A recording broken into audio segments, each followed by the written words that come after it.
이제 대선까지 34일 남았습니다. 설 민심은 그래서 아주 중요했죠. 양당이 파악한 설 민심 들어보고요. 연휴 동안 불거진 이슈들 그리고 오늘 벌어질 첫 사자 토론까지 전망해 보겠습니다. 먼저 민주당의 수석 대변인이세요. 박찬대 의원 연결이 되어 있습니다. 박 의원님 안녕하세요. 네, 안녕하세요. 새해 복 많이 받으십시오. 새해 복 많이 받으십시오. 지금 네. 후보들이나 캠프 분들한테 복 받을 일은 딱 하나밖에 없겠죠? 네, 그렇습니다. 설 연휴 지내면서 민심들을 쭉 들여다보셨을 텐데 어떤 흐름을 네. 느끼셨습니까? 예전 설과는 다르게 덕담만 하고 끝내기에는 우리나라가 지금 직면하고 있는 여러 가지 위기 많이 경험하고 있다고 생각이 되고요. 네. 그냥 일반적인 대선 느낌보다는 이 위기를 극복할 대통령 후보가 누군지에 대한 분명한 관심도가 있는 것 같고요. 그리고 서로 지지할 후보에 대한 결집도는 어느 정도 굳혀진 것 같아요. 예, 그래서 앞으로는 그 후보를 결정하지 않은 유보층이 18%라고 생각이 되는데 예. 그 유보층들의 마음을 얻기 위한 노력들이 더 필요하지 않겠나 이런 생각을 갖고 있습니다.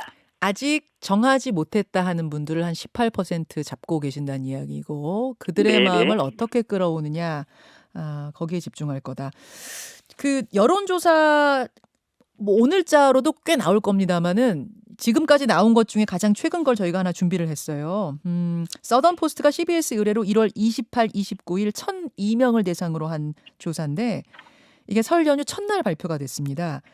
여길 보면은 이재명 33, 윤석열 32.5, 이렇게 안철수 9.4, 심상정 2.5 이런 조사입니다. 저희가 지금 유튜브와 레인보우로 흐름을 보여드리고 있는데요. 뭐 더 중요한 건 사실은 이 흐름입니다. 흐름이어서 한번 보면은 파란 색깔 맨 위에 선이 윤석열 후보. 완만하지만 약간 이 조사에서는 약간 이렇게 내려가는 모양새고 이재명 후보는 푹 떨어졌다가 지금 올라가는 양상의 빨간색 선 보이고 있고 안철수 후보 한번 훅 치고 올라갔다가 좀 떨어지는 모양새 또 심상정 후보 완만하게 이렇게 달리고 있는데요. 요 흐름은 어떻게 주목하세요? 우리 내부적으로도 추세상으로는 이재명 후보 지지율이 반등세가 지금 뚜렷해지고 있는 것으로 지금 판단하고 있습니다. 가능성이 상당히 높다 이렇게 보고 있는 거고요. 예. 아무래도 설 연휴 이후에 지지율 변화를 지금 조심스럽게 지금 전망하고 있거든요. 지금 저 서던포스트의 설 연휴 첫날 조사가 그러면 어떤 민심의 변화를 보여주는 사실 이 전까지는 윤석열 후보가 당연히 앞선 조사들이 많았거든요. 꽤 격차가 벌어진 조사들. 민심의 어떤 변화가 일어나는 것을 보여주는 지표라고 보시는 거예요? 저희는 그렇게 반등세가 뚜렷해질 가능성이 점점 높아지고 있다. 좀 이렇게 보고 있고요.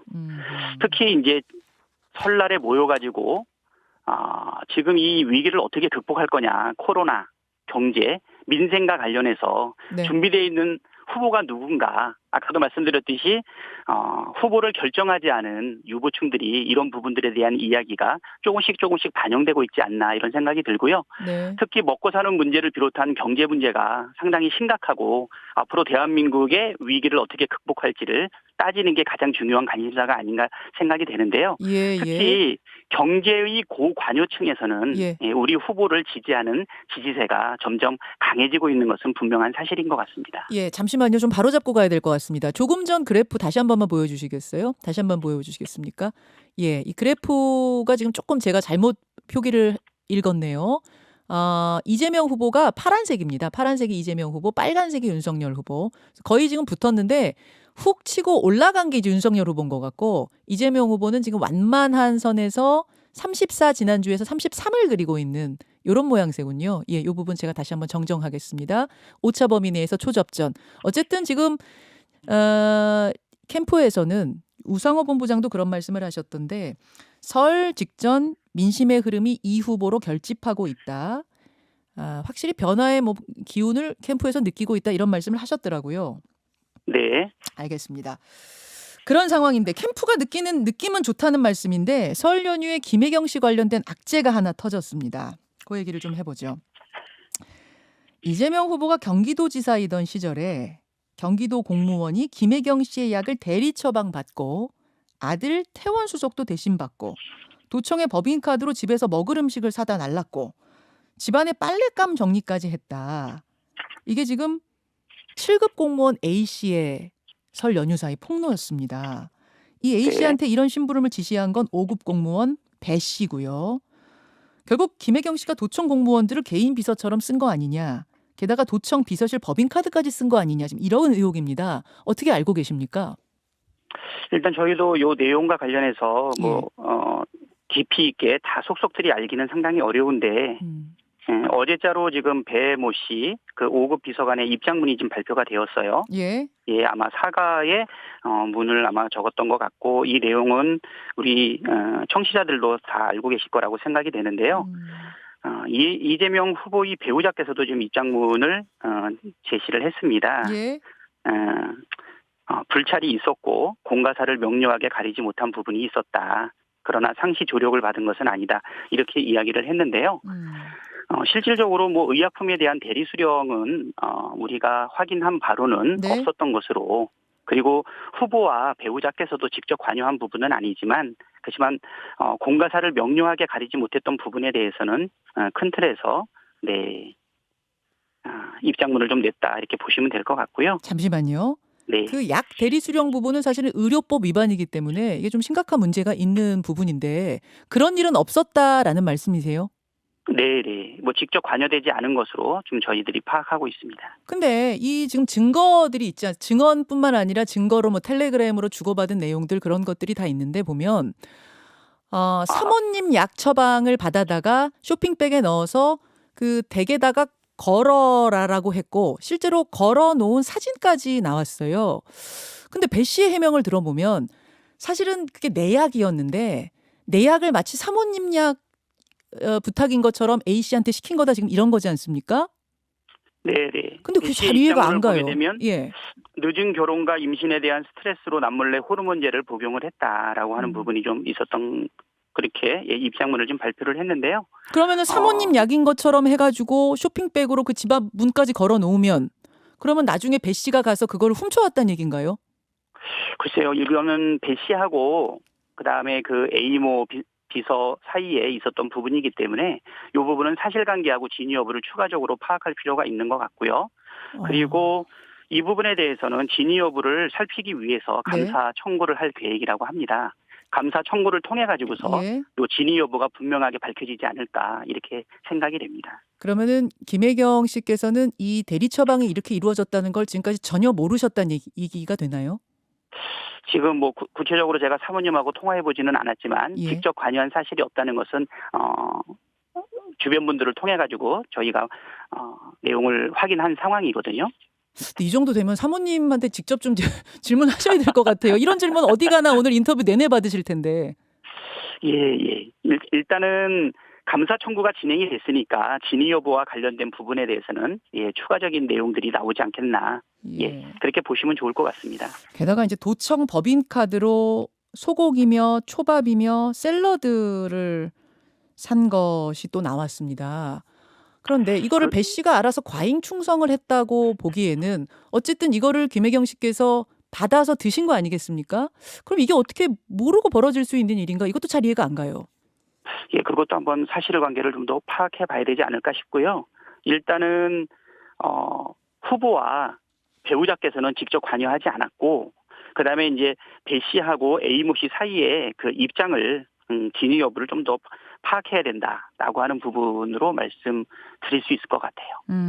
지금 박찬대 대변인께서도 상당히 고독스러워하면서 아니 그게 아니라 답변을 이게 진위 여부에 대해 가지고 명확하게 저희가 내용을 확인해 가지고서 드릴 수 없는 부분이다 보니까 뭐 오죽하면 감사 청구를 통해 가지고 이 부분에 대한 진위 여부를 분명하게 밝힐 계획이 있다는 것을 말씀드리겠습니다. 예. 근데 이게 지금 논란이 벌어진 게 벌써 5일째거든요. 그렇기 때문에 좀 당사자들을 통해서 정확한 사실 확인을 캠프에서 먼저 하실 필요가 있지 않은가. 국민들께 좀 더 정확한 팩트를 알려드릴 필요가 있지 않은가. 저는 그런 생각이 좀 듭니다만. 네. 저희도 거기에 대해서는 동의합니다. 알겠습니다. 네. 좀 지켜보기로 하고요. 윤석열 후보 관련돼서 설 사이에 터진 의혹들도 좀 살펴보죠. YTN 보도에 따르면 추가로 공개된 김만배 씨와 정영학 회계사 사이의 대화록에 김만배 씨가 정 회계사에게 윤석열이는 형이 가지고 있는 카드면 죽어라고 말했다는 내용이 있었다는 거예요. 네. 형이 이제 김만배 씨 본인인 거죠. 윤석열이는 네, 그렇죠. 형이 가지고 있는 카드면 죽는다. 이 내용에 대한 사실관계는 파악해 보셨습니까? 사실 이 부분은 이제 그 녹취록인데 이 녹취록이 외부에 지금 거의 나오지 않고 있다가 사실 검찰이 지금 정형하게 제시한 녹취록 안에 이 내용이 있는 것 아니겠습니까? 예. 예, 이 부분에 대해 가지고 이제 일부 언론이 녹취록을 입수해 가지고 뉴스 보도를 하겠다라고 했다가 이것이 불발된 경우도 좀 있었어요. 그래서 이 부분에 대해서는 검찰이 수사 결과를 좀 빨리 내야 되지 않겠나. 네. 또 굉장히 결정적인 영향을 미칠 수 있는 단서가 될 수 있는 녹취록인데 이 부분에 대한 수사가 왜 진척이 안 되는지 그 부분에 대해서는 우리 입장에서도 좀 유감스럽다고 생각이 되고요. 예. 특히 이제 윤석열 후보 같은 경우에는 김만배하고 거의 내용을 아는 사이가 아니다라고 얘기를 했지만 지금 화천 대유와 관련해서는 윤석열 후보하고 관계가 없다라고 얘기하기는 좀 어려운 것 같아요. 뭐 윤 후보자의 부친의 연희동 주택 문제도 지금 많이 불거지고 있었고 그리고 시드머니로 사용되고 있는 부산 저축은행의 네. 1,100억 상당의 대출금에 대해 가지고도 예. 당시에 수사검사였던 윤석열이 이 부분은 기소해서 빼지 않았습니까? 네. 우연의 일치로 보기에는 뭐 상당한 의혹이 많이 발생을 하고 있는데 왜 이런 부분에 대해서 경제적 이익이 오고 간 부분에 대해서 검찰이 왜 수사를 진행하지 않았는지 이런 부분들에 대해 가지고는 국민적 의혹이 훨씬 더 높다 이렇게 볼 수 있을 것 같습니다. 근데 그 김만배 씨 누나가 윤석열 후보 부친의 연희동 자택 매입한 건 요거는 오히려 윤석열 후보 아버지가 집을 시가보다 싸게 팔았기 때문에 시가보다 비싸게 사줘야지 이게 뭐가 로비가 되고 뭐가 의혹이 있는 거지 싸게 사준 거면은 이게 더 뭐 문제가 없는 거 아닌가요? 30억 상당의 주택을 뭐 19억 정도에 팔았기 때문에 싸게 판 거다라고 얘기했다는 것은 금매로 팔았다는 거 아니겠어요? 예. 그리고 뭐 10여 군데 부동산에다가 금매로 내놨다고 하는데 예. 그런데 우상호 본부장이 조사인 바에 의해서는 실질적으로 매매 물건으로 등록되지 않았다는 사실도 확인했다고 이야기를 하고 있고요. 더 중요한 것은 시가보다 낮게 샀냐 높게 샀냐가 중요한 것은 아닌 것 같아요. 또 만약에 어떻게 김만배 씨의 누나가 네. 윤석열의 부친을 알아서 이거를 살 수 있었는지 그것은 김만배와 윤석열 그리고 당시에 변호를 맡았던 박영수 사이에 특별한 관계가 있었다는 것을 이야기하고 있지 않나 이런 생각이 듭니다. 특히 시가보다 아주 저렴하게 샀다라고 하면 그러면 이것은 다운계약의 의혹도 같이 제기될 수 있는 부분이 아닌가 이렇게 생각이 되고요. 쓴 게 아니냐. 카드면 그럼 그 언저리 어떤 거라고 보시는 거예요? 아니 왜냐면 제가 지금 이게 궁금한 이유는 녹취록에 요 말만 달랑 있고 앞뒤에 뭐가 없어요. 이 카드가 뭔지에 대한 설명은 없어요. 그렇죠. 그 부분에 대해 가지고는 김만배 씨의 뭐 증언과 정황을 좀 더 살펴봐야 되지 않나 이렇게 생각이 됩니다. 알겠습니다. 아무래도 김만배 씨는 잘 알지 못하는 윤석열 내가 가지고 있는 이 카드면 윤석열은 죽는다라고 얘기했을 때는 분명한 자기 입장과 증거가 있지 않을까 이렇게 생각이 되고요. 그 부분을 검찰이 조속히 살펴야 된다 생각이 듭니다. 예, 박찬대 민주당 선대위 수석 대변인 지금 만나고 있습니다. 그나저나 오늘 후보들 간의 첫 다자 토론이 이루어지는데 이재명 후보는 어디에 가장 주력하실 생각이십니까? 뭐 여러 번 말씀을 드렸지만 그 4대 위기에 지금 빠져 있는 우리 대한민국의 위기를 극복할 수 있는 위기를 기회로 바꿀 수 있는 정책과 비전에 대해서 주로 이야기를 할 거고요. 네. 국민들한테 가장 힘든 것은 희망 아니겠습니까? 희망이 어떻게 될지 그 부분에 대해서 분명한 정책 비전을 제시하는 쪽에 중점을 할 거고요. 그다음에 뭐 필요한 경우에는 뭐 검증도 같이 해명도 같이 진행하지 않을까 생각이 됩니다. 검증이라면 어떤 부분을 지금 좀 준비하고 계세요? 이거 미리 얘기하시면 안 되는 건가요, 혹시? 검증 저희는 그 네거티브보다는 대부분이 희망과 정책을 제시하고 있다 이렇게 보시면 될 것 같고요. 어떤 보도 보니까 김건희 씨의 그 뭐 녹취록 관련된 의혹 이런 거는 오늘 얘기 안 하려고 한다 이런 얘기가 있던데 맞습니까? 준비를 별도로 안 하신 것 같아요. 그래요? 네네. 그쪽은 안 건드리는 겁니까? 알겠습니다. 오늘 토론 보면 판이 바뀝니까? 오늘 토론을 보면요. 이 토론 한 판 가지고서 뭐 판이 바뀌겠냐 싶지만은 간절한 마음으로 절박하고 진정성 있는 태도를 가지고 품격 있는 정책 토론을 통해서 네. 판을 바꾸려고 저희가 노력하고요. 예. 판이 바뀌기는 기대하는 것은 저희들의 이제 기대사항이에요. 근데 오늘 열리는 사자 토론은 자료 지참에 합의를 하셨더라고요. 네네. 예. 근데 이재명, 윤석열 두 후보가 사실은 양자 토론 하는 거의 끝까지 갔다가 불발된 게 이 자료 지참 여부 때문이었잖아요. 그것은 뭐 겉으로 드러난 부분인 것 같고요. 실질적으로 뭐 내가 바보냐, 토론회에 참석을 하게, 토론의 의미가 없다, 뭐 이런 식으로 여러 번 회피했던 것을 우리가 다 잘 알 수가 있거든요. 27일에 하기로 한 것을 31일로 미루자고 했을 때 받아들였고, 예. 그다음에 사자 토론을 법원이 판결을 했는데도 불구하고 예. 양자로 하자고 바꾼 적도 있지 않았습니까? 공중파 중계를 하자고 했는데도 그것도 안 받았고.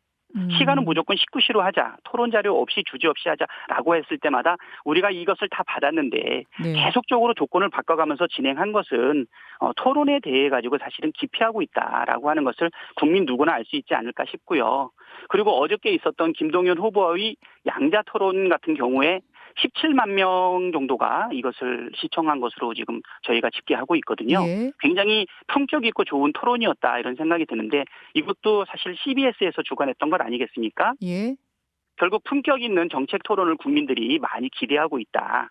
이렇게 그래서 보시면 좋을 것 같고요. 저는 다 양보를 하셨잖아요. 날짜도 양보하고 양보를 하신 마당에 자료 지참 그거 하나만 그러면은 더 오케이 하면은 바로 성사가 되는 거였는데 왜 거기서 이걸 안 받으셨을까 싶더라고요. 또 다자 토론에선 받았기 때문에 자료 지참을.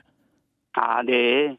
그 양자 토론 앞으로도의 합의 가능성 어떻게 보냐 아까 물어보셨는데 예. 뭐 충분히 뭐 우리 입장에서는 이거는 기피할 이유가 없다 이렇게 보시면 될 것 같고요.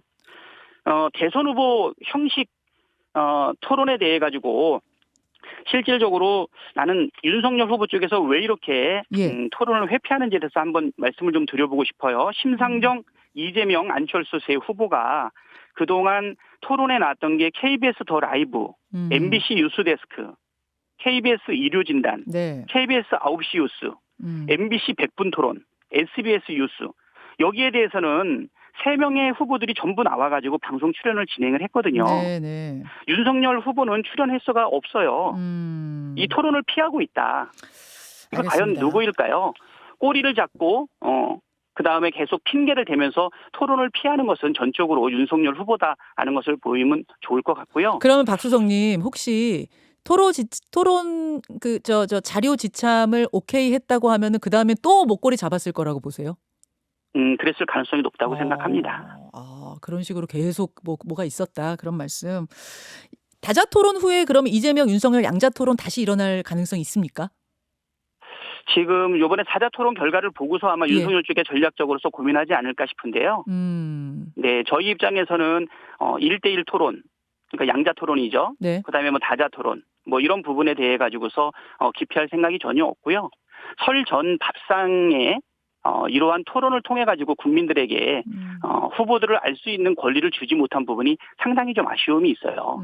이렇게까지 기피할 줄 알았으면 그러면 방송국들과 좀 더 협의를 해서 윤석열 후보가 참석하지 않는다 하더라도 3자 토론이 이미 진행이 되었으면 좋지 않았겠나.